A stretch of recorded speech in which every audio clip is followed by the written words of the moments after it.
Salah satu yang disorot Islam itu adalah seorang istri yang akan dijadikan calon istri itu adalah yang terbaik itu siapa? Mereka-mereka yang meringankan maharnya. Itu yang terbaik. Bukan yang mematok. Meskipun itu haknya. Apalagi kemudian kalau ada wanita muslimah mengaku beriman, mengaku umat Rasulullah dalam hal mahar ini, ya, dijadikan sama dia sebagai tolak ukur, kacau. Ya, kalaupun itu jadi pernikahan nggak berkah. Makanya laki-laki pun kalau mengharapkan kekayaannya, Anda siap-siap rugi. Kenapa? Karena kekayaan itu tidak selama-lamanya. Kalau Anda menikahi perempuan karena kecantikannya, Anda siap-siap merugi. Apa meruginya? Kecantikan itu, hai saudaraku, tidak bertahan lama.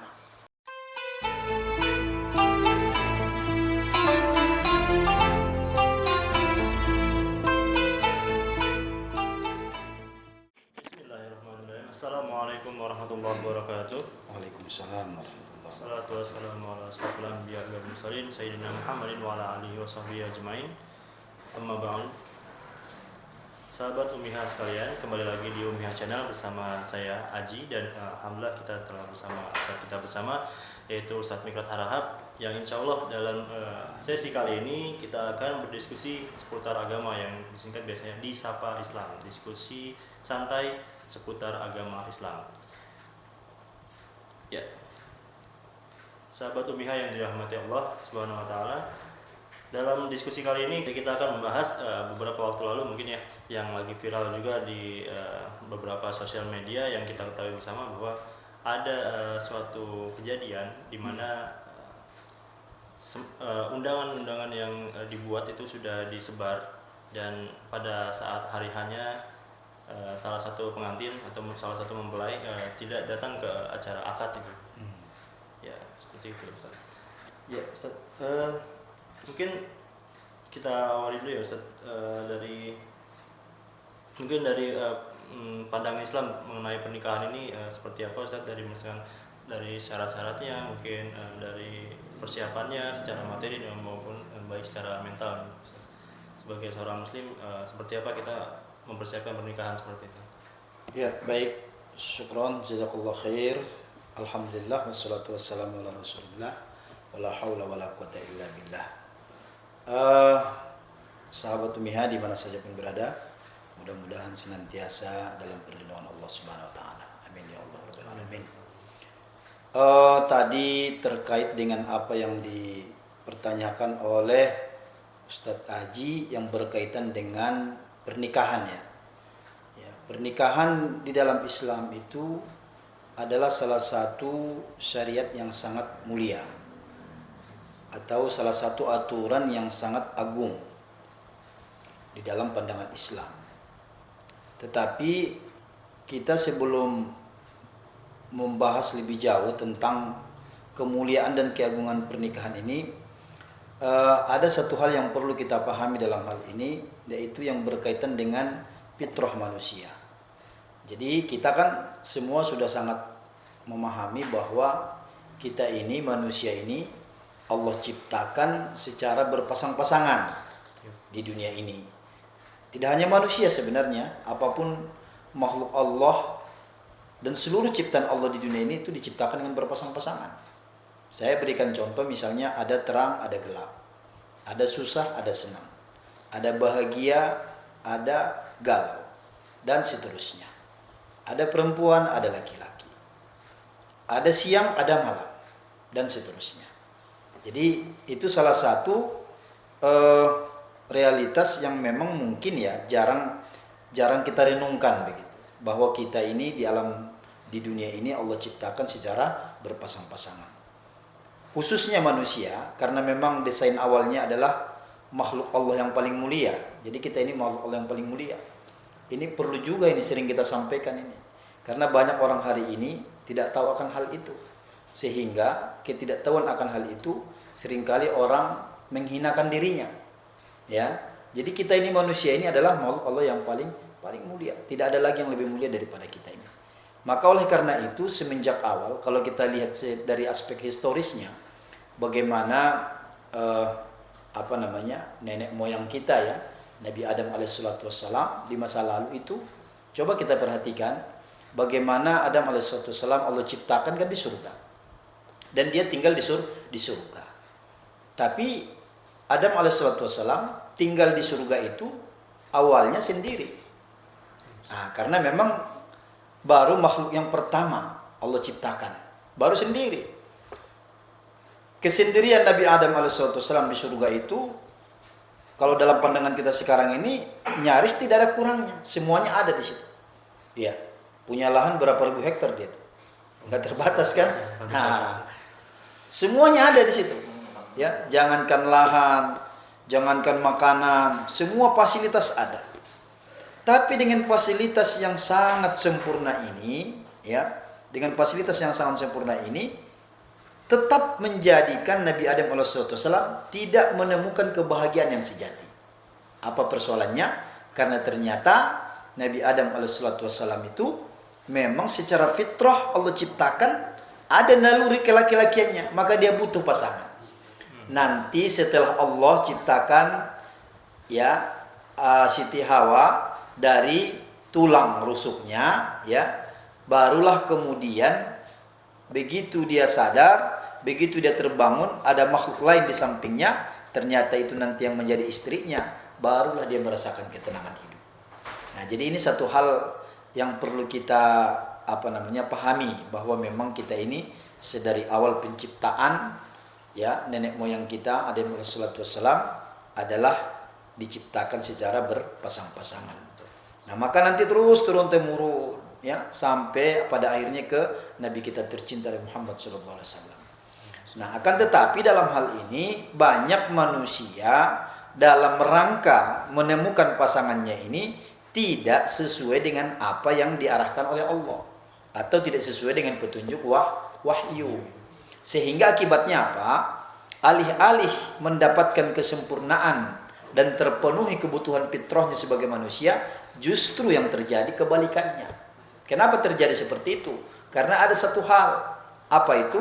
Ada proses dan mekanisme cara untuk mendapatkan pasangan ini. Makanya secara akidah kita mesti meyakini, ya, namanya manusia ini memang Allah ciptakan berpasang-pasangan. Jadi jangan khawatir nih, saudara-saudara kita, sahabat Umiyah yang lagi jomblo sekarang ini. Mungkin umur udah 35 tahun ya, perempuan itu kan udah tua ya. Tapi saya sampaikan gak usah khawatir. Gak usah khawatir. Kenapa gak usah khawatir? Ada janji Allah di situ. Al-Quran gak pernah berdusta. Innallaha la yukhliful mi'ad. Pun demikian yang laki-laki. Kadang-kadang kan ini baru umur 18 tahun, 19 tahun udah galau. Ditanya kenapa galau? Belum menemukan jodoh. Umur baru 18 tahun udah galau mikirin jodoh. Seakan-akan dia takut diambil orang pasangannya, dan seakan-akan dia takut nggak mendapatkan pasangan. Inilah potret akidah yang rapuh. Pemahaman itu bertolak belakang dengan kepastian yang dijanjikan Allah. Kan tadi kan manusia berpasang-pasangan. Terus tiba-tiba ada orang Islam yang beriman kok ragu, takut gak dapat pasangan. Sehingga ketakutan ini, ya, terkadang dia akan berbuat sesuatu yang tentu bertentangan dengan aturan Allah lagi tadi. Bahkan Masya Allah, kalau kita lihat sekarang ya, pergaulan muda-mudi sekarang ini luar biasa. Sudah melampaui batas yang digariskan oleh agama. Nah, jadi itu poin penting yang harus kita tangkap dalam hal ini. Wa min ayatihi an khalaqalakum min anfusikum azwaja. Allah berjanji pada ayat itu bahwa kita akan dipertemukan dengan pasangan kita, dan subhanallahnya ya, walaupun tadi Allah berjanji berpasang-pasangan, tapi Allah memastikan juga pada ayat itu. Apa yang Allah pastikan? Wa min ayatihi an khalaqalakum min anfusikum Jadi Allah memasangkan kita, memberikan kita pasangan bukan dari bangsa jin, bukan dari bangsa gondorwo, kuntilanak dan seterusnya, enggak. Tapi min anfusikum. Supaya apa ini? Litaskunu ilaiha. Supaya dapatlah nikmat ketenangan. Itu subhanallah. Nah, berbicara tentang ketenangan ini sebenarnya tanpa disadari oleh kita nih, khususnya umat Rasulullah, sebenarnya ketenangan inilah yang kita ingin capai sebenarnya. Baik lewat proses ibadah maupun lewat proses yang lain. Pada hakikatnya manusia ingin mencapai itu, ketenangan. Mestinya orang kerja keras dalam hal mencari nafkah misalnya, ketika dia sudah mengumpulkan materi-materi ini dia akan diproyeksikan untuk menghadirkan ketenangan untuk dirinya mestinya. Tetapi subhanallah, ini lagi ya menjadi renungan ayat bagi kita. Tanpa kita kerja keras, tanpa ibadah, tanpa sholat, tanpa puasa, tanpa haji, umroh bolak-balik ke Mekah, ada satu syariat yang Allah hadirkan. Dengan syariat itu kita mendapatkan nikmat puncak ketenangan. Apa itu? Lewat pintu pernikahan. Tapi syaratnya ya tentu dalam hal ini mesti ditundukkan. Ditundukkan kemana? Kepada aturan-aturan ilahi yang sudah dicontohkan oleh Rasulullah. Kalau tidak sih enggak. Ya, karena akan menyalahi koridor. Ya namanya salah jalan, ya itu susah. Ya, kita nih berjalan ke satu tempat. Tapi kita salah menangkap arahan Google Map. Nyasar, repot. Ya, baru ukuran di situ aja. Apalagi salah menyikapi dalam pernikahan ini. Udah kemana-mana nanti itu. Begitu. Ya, jadi ini sekedar muhasabah aja buat kita semua. Khususnya ya sahabat Ummihah yang belum nikah ya, barangkali nasihat ini perlu gitu, barangkali nasihat ini bermanfaat untuk dijadikan pijakan dalam menemukan si doi gitu. Jadi supaya jangan salah ini ya, si doi kan bahasanya kalau anak muda maya. Nah, nanti kalau saya pakai bahasa-bahasa yang tua, takutnya adik-adik kita nggak paham gitu ya. Jadi seperti itu. Ya, jadi ini satu hal yang mesti kita sampaikan, karena ini bagian daripada amar ma'ruf ya, amar ma'ruf yang memang semua mesti mendapatkan ini, karena kasihan pada ujungnya nanti orang akan terjebak pada lubang yang sama gitu. Nah, maka oleh karena itu ya sahabat Ummihah, yang dalam kesempatan ini yang mungkin ingin kami share lebih jauh lagi adalah sebenarnya bagaimana nih tahapan-tahapannya begitu ya. Seperti yang ditanya oleh Ustadz Aji tadi. Sebenarnya dalam Islam tahapan-tahapan untuk sampai kita betul-betul akad itu apa sebenarnya prosesnya? Seperti apa gitu ya. Nah, kalau ini pertanyaannya, ya sebenarnya dalam Islam itu sangat sederhana. Yang pertama, ketika kita sebagai laki-laki sudah memastikan bahwa diri kita ini sudah mampu secara fisik, secara lahir batin, finansial, ya, kemudian leadershipnya. Kalau semua sudah terpenuhi, makanya nanti kan hukum nikah itu sendiri kan macam-macam. Nah, ada yang wajib, ada yang sunnah, ada yang makruh, ada yang haram. Ada yang haram. Yang wajib ya gimana? Yang wajib seorang laki-laki yang sudah dewasa, sudah cukup umur, begitu ya, sudah matang, kemudian secara lahiriah dia mampu. Bukan cuma mampu ya, tapi mampu banget. Kemudian secara fisik juga sangat mumpuni. Dan ya setelah beberapa potensi ini dia miliki, juga dalam hal yang lain, dia kalau tidak menikah, dia khawatir kalau dia akan terjumus kepada zina. Nah, kondisi ini ya buat sahabat Ummihah di mana saja pun berada, kalau sudah kondisi ini ada pada diri Anda, berarti hukum menikah bagi Anda wajib hukumnya. Jangan ditunda-tunda lagi. Ya, jangan ditunda-tunda lagi. Kalau ditunda-tunda lagi, di samping Anda berdosa karena tidak melaksanakan kewajiban, juga akan mendatangkan mudarat yang kita khawatirkan lebih berat ya, lebih kemudian nanti akan menimbulkan sesuatu yang sangat tidak kita inginkan. Nah, itu dari sisi hukum yang wajib. Kalau yang sunnah bagaimana? Yang sunnah ini ya seorang laki-laki sudah punya kemampuan lahir batin gitu ya. Kemudian ya fisik, mental, finansial semua udah siap. Tetapi dia masih bisa menjaga dirinya. Dia tidak khawatir terjerumus kepada zina. Nah, kondisi begini nih, ini sunnah dan sunnah. Kemudian ada lagi makruh. Makruh bagaimana makruh? Ini kalau makruh ini kalau bahasa gaulnya mah ini cuma modal nekat doang. Ya, modal nekat doang. Duit kagak punya, ya kan? Udah tahu nggak punya duit, nggak berusaha juga, cuman kepengen kawin doang gitu, ya kan? Karena alasannya katanya kalau saya nggak nikah nih, dia ngomong sama orang tuanya, saya takut nih Pak, takut terjerumus. Ya Anda kalau sudah takut terjerumus berusaha dong, ya kan? Berusaha. Akhirnya kondisi ini dipaksakan sama dia, yang makruh sebenarnya. Nah terus yang selanjutnya haram. Ada yang haram nikah. Yang seperti apa itu? Seorang laki-laki muslim, ya, akil balik, yang sudah dewasa, yang sudah matang, mampu lahir batin, tapi dia ingin menikah bukan karena sunnah, bukan karena ingin menjalankan perintah Rasulullah, tapi dia ingin menikah untuk melampiaskan dendam. Ya, ada seperti itu. Melampiaskan dendam, entah dendam di masa lalu, atau mungkin nanti yang menjadi sasarannya adalah orang yang justru pernah menyakiti dia. Jadi dari awal dan niat dia, nanti kalau saya nikah nih akan saya habisin, akan saya siksa, akan saya perlakukan tidak senonoh, dan seterusnya. Nah, kalau ini niatnya yang dipakai, maka pernikahan yang ini akan jatuh pada pernikahan yang haram, yang tidak dibolehkan di dalam agama. Seperti itu. Jadi secara hukum, aspek hukumnya tidak semua sama, masing-masing beda-beda, tidak bisa dipukul rata begitu. Nah, setelah sudah kita pahami nih ya, sudah kita pahamkan kepada teman-teman. Nah, sekarang teman-teman tinggal lihat kondisi pribadinya nih, di posisi mana tadi nih, ya kan? Kalau apakah yang diwajib, yang disunnah, yang dimakruh, atau yang haram, ya kan? Anggap kita ambil nih. Kalau misalnya teman-teman di posisi yang wajib ini, terus apa langkah selanjutnya? Kan begitu ya? Langkah selanjutnya ya tentu ikhtiar maksimal. Dalam rangka apa? Dalam rangka menemukan bidadari kita tadi.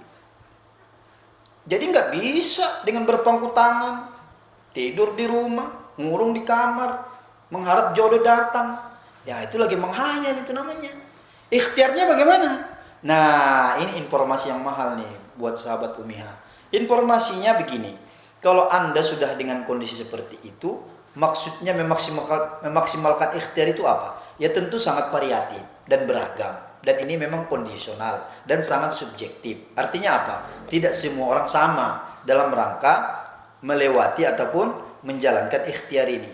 Tapi ala kulli hal, dari sekian cara-cara yang dihadirkan oleh Islam lewat contoh Rasulullah yang mulia, bagaimana seorang pemuda ini menemukan bidadarinya, salah satu yang terbaik adalah lewat proses yang namanya ta'aruf. Nah, ini. Cuman kalau kita bilang ta'aruf kan, aduh Pak Ustadz ini jadul katanya kan. Hari gini ta'aruf.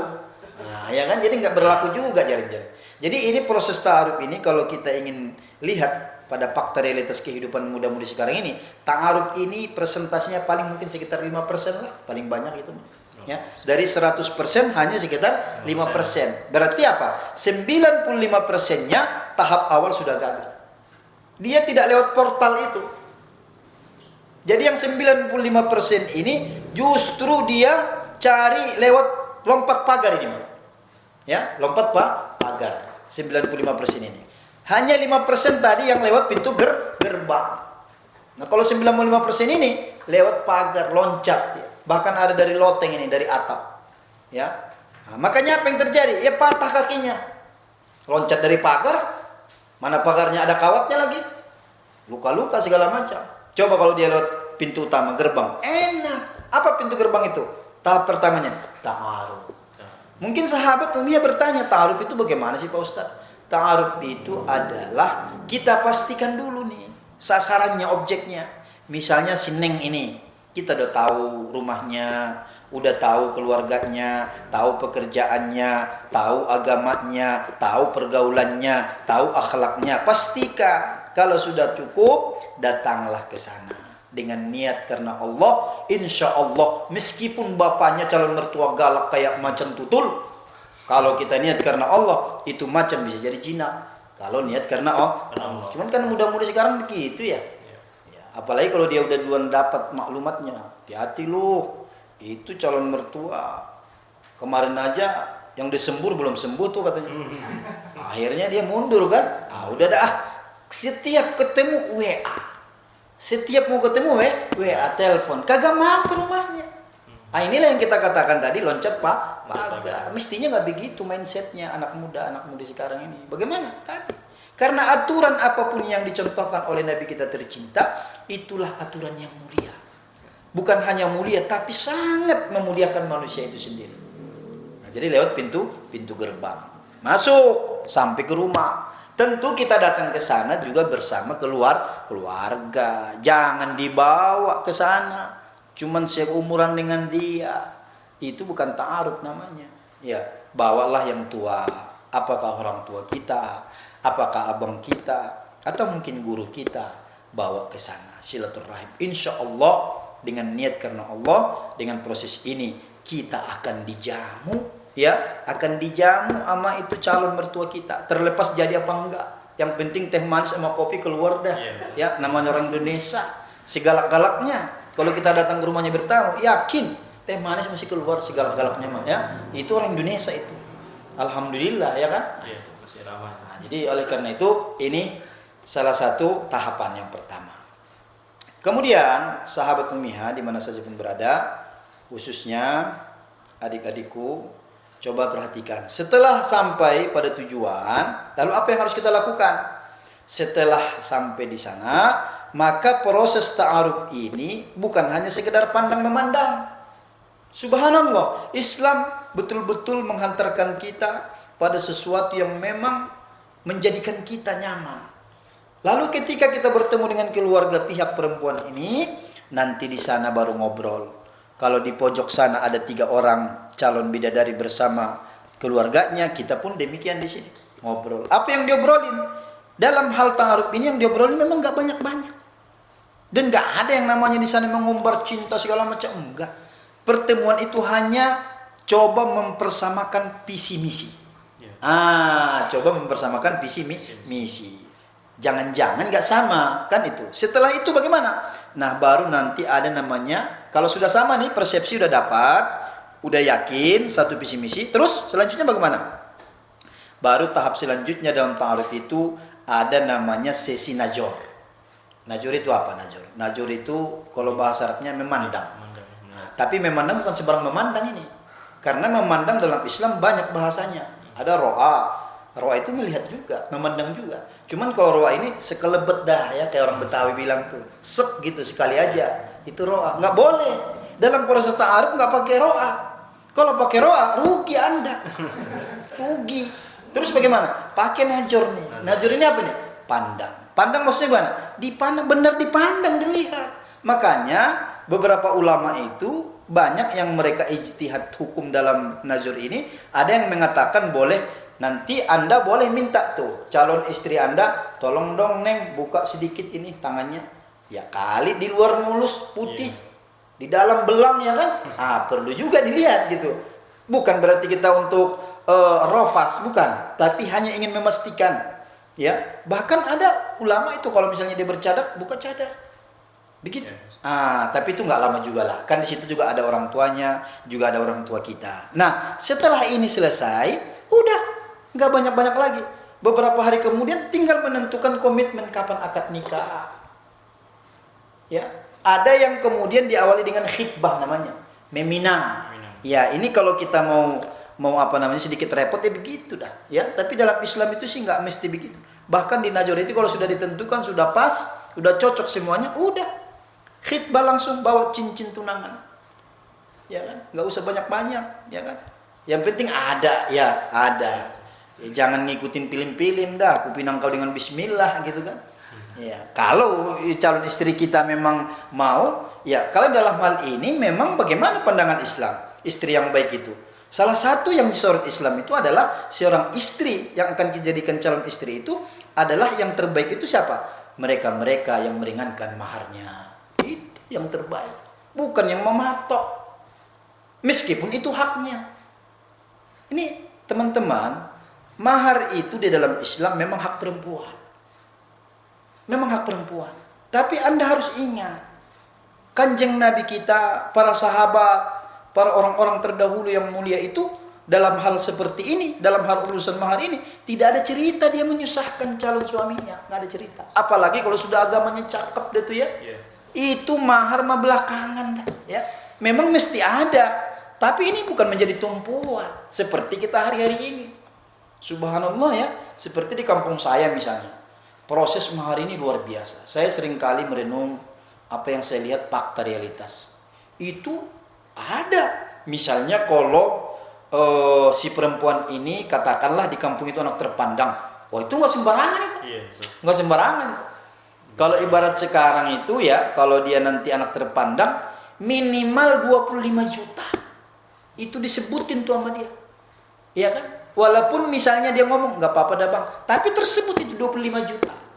Mesti ada itu pihak laki-laki, si laki-laki ini akan menyediakan 25 juta. Nah, kalau agak rendahan dikit ya kan, guru TK gitu barangkali ya, padahal dalam Islam guru ini luar biasa. Mestinya itu kalau mau dikasih mahar, ya kan?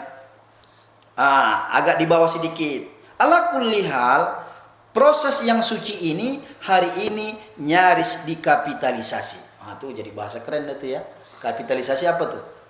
Saya juga nggak tahu tuh apa artinya. Ya, kapitalisasi itu semuanya dijadikan unsur materi ini sebagai barometer. Begitu. Wah, kalau sudah seperti ini sih belum apa-apa, berkah udah kecabut ini.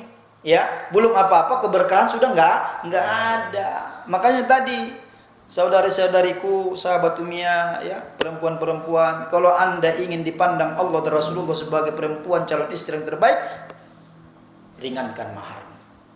Karena harga diri seorang wanita bukan di mahar. Bukan di mahar. Tetapi, ini tetapi. Jadi kita nggak boleh satu sisi aja, dua sisi. Kalau memang kita, ya, laki-laki yang akan menikah, memang Allah takdirkan mampu secara materi, ya Anda juga jangan pelit-pelit amat dong, begitu, ya kan? Duit 1 miliar, maharnya kupinang dengan bismillah, ya nggak cocok. Ini namanya bersembunyi di balik apa itu namanya tuh? Nggak bisa kayak gitu. Jadi saya membela dua pihak ini mah, ya, membela dua pihak. Jadi kalau misalnya memang laki-lakinya orang yang Allah takdirkan mampu, ya kasih contoh Kanjeng Nabi, iya kan? 20 isyruna baqrah. Mahar daripada Bunda Khadijah 20 anak unta itu. Kalau sekarang kalau kita rupiahkan satu unta katakanlah misalnya 15 juta. 15 juta kali 20 berapa tuh? 300 juta. 300 juta Kanjeng Nabi memberikan mahar kepada Bunda Siti Khadijah. Ya tapi memang Nabi kita yang punya duit waktu itu. Pengusaha muda, ya kan? Pengusaha muda ya punya integritas Masya Allah. Dan beliau pun ingin mempersembahkan sesuatu untuk calon istrinya. Kalau dalam hal ini ya nggak apa-apa. Maka oleh karena ini dua sudut pandang ini saudara-saudaraku mesti dilihat secara utuh, secara komprehensif. Ya, bagi yang susah, tadi udah saya jelasin tuh, baik dari pihak laki-laki maupun dari perempuan. Tapi ala kulli hal hari ini sekali lagi saya sampaikan adalah bukan menjadi ukuran kemuliaan seorang wanita.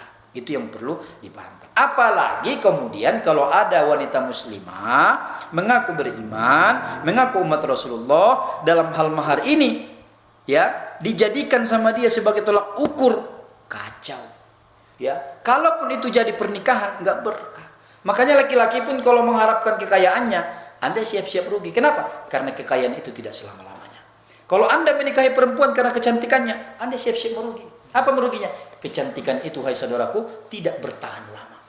Umur 15 tahun, 16 tahun, 17 tahun, 20 tahun, wangi, betul. Sampai 25 tahun masih wangi. Ya kan? Tapi kalau sudah anak lahir brojol 1, 2, 3, 4, 5, wangi tadi pun pelan-pelan hilang. Kalau Anda tadi menikahi dia gara-gara cantik, maka di umur 45 tahun, Anda tidak bisa lagi mencintainya dengan tulus. Nah, itu yang menjadi persoalan hari ini. Ya kan? Makanya kata Nabi, walaupun faktornya itu ada, tungkahul mar'atu li jamaliha wali nasabiha, ya kan, dari kecantikannya, nasabnya, ya, hartanya, kehormatannya. Tapi apa kata Rasulullah? Dikunci itu hadis itu. Cuman kadang-kadang kan orang baca depannya doang.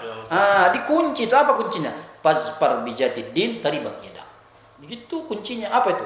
Tetapi engkau tentukan yang 4 tadi itu harus yang menjadi ukuran agamanya. Kalau agamanya bagus, Anda berbahagia, Anda selamat. Begitu. Jadi kedua belah pihak misalnya itu. Yang menjadi ukuran terakhir itu adalah agama. Ya cantik emang nggak perlu? Ya perlu sih cantik, ya kan? Ya kalau ada bilang juga nggak perlu cantik, itu juga muna juga namanya, ya. Muna juga. Ya namanya kita laki-laki ya butuh juga. Sebab kalau kita istri jelek, ya kan? Baru pengantin baru setahun, ya kan? Belum nyampe setahun lah. Ya kan? Baru 3 bulan 4 bulan ngelirik sana, ngelirik sini, habis. Ya kan? Di sono bening, di rumah kayaknya pekat banget kayaknya. Udah hitam bau, ya kan? Nah, ini jadi faktor cantik ya perlu. Cuman kata Kanjeng Nabi, jangan jadikan itu barometer. Atau dalam bahasa yang lain, engkau menikahi dia akan menjadi teman sehidup semati sampai ke surga, bukan karena kecantikannya, tapi karena apa? Karena agamanya, akhlaknya, adabnya, itu yang menjadi kurang. Jadi oleh karena itu, tahapan-tahapan ini kalau dilalui, subhanallah ya, subhanallah. Baru nanti di ujung itu barulah dapat litaskunu ilaika. Begitu. Jadi setelah memberikan menentukan mahar tadi ya sudah disepakati, terus apa lagi yang dilakukan? Ya udah akdun nikah. Akdun nikah ini pun jangan dipersulit. Sekarang ini kan rukun nikah jadi bertambah. Iya kan? Apa rukun nikah sekarang ini? Ada wali, kedua calon mempelai, kemudian akad, saksi. 4 sebenarnya mah, ya. Ditambahin sama kita apa tuh? Keyboard satu lagi. Resepsi maksudnya, ya kan? Nah, itu wajib banget itu. Wajib banget. Makanya kadang-kadang di beberapa tempat ada kebiasaan-kebiasaan yang tadinya mahar itu memang itu tidak jarang juga dijadikan untuk biaya melaksanakan resepsi pernikahan dengan besar-besaran. Mending ya kita sampaikan, mohon maaf nih ya, walaupun mungkin ada yang setuju ada yang tidak, tapi kita harus menyampaikan, wah kalau resepsi itu ibaratnya menghadirkan, mendatangkan ridho dan rahmat Allah sih mungkin sah-sah saja. Tapi kan hari ini Masya Allah, uang yang tadi begitu banyak, diadakanlah resepsi dengan alasan perintah Nabi. Betul ada di sana perintah Nabi, a'linun nikah, iklankan pernikahanmu. Tapi ini jangan ditafsirkan oleh selera kita, ya kan? Maksud Nabi itu umumkan bagaimana? Ya cukup panggil tetangga kiri kanan, ya kan? Kemudian ya bersedekah apa adanya, sampaikan kepada kiri kanan bahwa kita sudah menikahkan anak kita supaya tidak terjadi fitnah. Hanya sebatas itu saja. Ya kan? Bukan berarti kalau misalnya juga resepsi, kan sekarang ini kan error jadinya pandangan orang Islam ini. Kalau dia nikahin anak sampai dia nggak memberikan apa, mengadakan pesta, itu dia merasa itu keluarga anaknya nanti nggak bakal berkah. Kan error itu jadinya. Nah, itulah namanya menambah-nambah aturan, menambah-nambah rukun. Nah, setelah udah akad nikah, sudah baru tadi dengan proses yang sederhana itu. Insya Allah kalau tahapan demi tahapan sebagaimana dicontohkan dalam Islam dilewati oleh para muda-mudi hari ini, nah barulah lahir samawa, sakinah, mawaddah, warahmah. Jadi begitu Ustaz Haji kira-kira pandangan Islam terhadap pernikahan ini. Ya kalau kita jelasin sih bisa sampai subuh kita di sini kan. Tapi paling tidak itu beberapa hal-hal yang menjadi pokok yang mesti diperhatikan, terutama yang belum nikah. Terus kalau yang nikah gimana Ustaz? Boleh nggak dipraktekin? Ya boleh aja sih kalau Anda mampu, ya kan? Maksudnya kalau mau nambah 2 kali gitu. Ini kan tadi sarannya bagi muda-mudi. Takutnya ada yang nonton ini kan yang udah punya istri, ya kan? Bisa nggak dipraktekin nanti? Ya bisa banget. Kalau Anda berani gitu ya kan? Berani bermakna dalam Islam itu ya memenuhi persyaratan. Bukan cuman modal nekat doang juga, ya kan? Nikah berani, habis nikah dia pusing sendiri kan, gitu, bingung sendiri gitu. Jadi jangan seperti itu. Walhasil syariat pernikahan adalah syariat yang agung, syariat yang suci, tidak boleh dipermainkan. Di beberapa kesempatan kami sudah membahas tentang sakralitas pernikahan ini dalam Islam. Saudara-saudara, teman-teman bisa mungkin lihat ya di Umiha Channel, di sana ada kita sudah membahas ya bagaimana sakralitas pernikahan ini, sakralitas pernikahan dan akad nikah ini. Ini hanya sekedar pengantar. Begitu kurang lebih Ustaz Haji.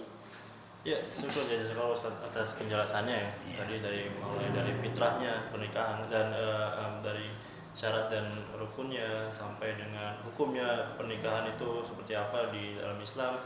Mungkin kita beranjak ke kasus-kasus yang lagi viral nih Ustaz belakangan ini nih. Iya. Dimana ada mempelai dalam kasus ini mempelai wanitanya Ustaz, mempelai wanitanya sudah istilahnya udah sepakat lah untuk melaksanakan pernikahan namun pada di hari H itu mempelai wanita tidak datang.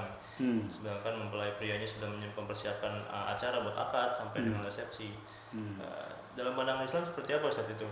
Dan bagaimana cara mensikapinya sebagai mempelai pria yang pada saat itu mempelai wanitanya tidak datang Ustaz? Iya, ini sih ya saya sendiri tidak tahu dan tidak pernah lihat ya. Saya hanya menyampaikan bagaimana Islam memandang berbagai persoalan kekinian, persoalan memang kan di dalam Islam begini ya.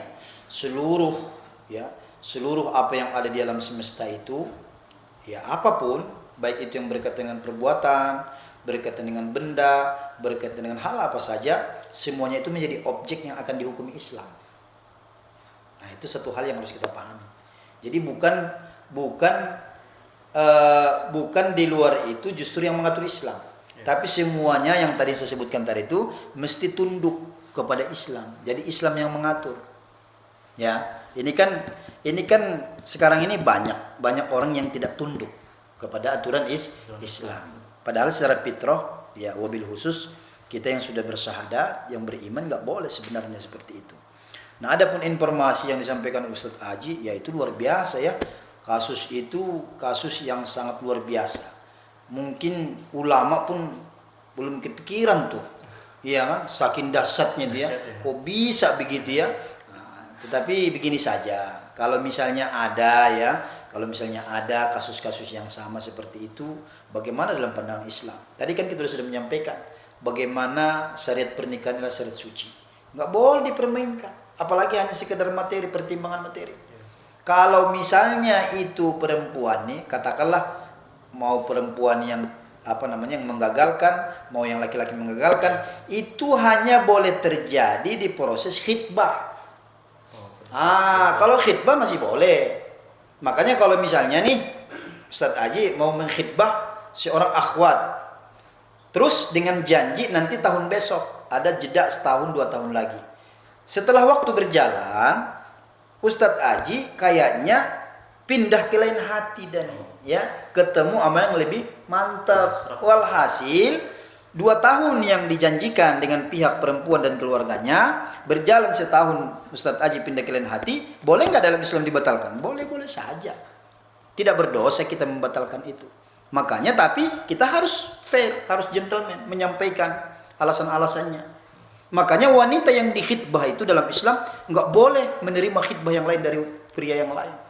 Haram hukumnya. Laki-laki pun nih, misalnya Mas Aji mengkhitbah si Anu, terus datang teman Mas Aji, karena memang ini perempuan cakep, gue juga kepengen diam-diam ngajak keluarganya juga. Itu perempuan nggak boleh menerima, haram. Haram. Karena sudah menerima khitbah. Udah menerima khitbah yang pertama. Sedemikian sakralnya dalam proses pernikahan ini, hati-hati.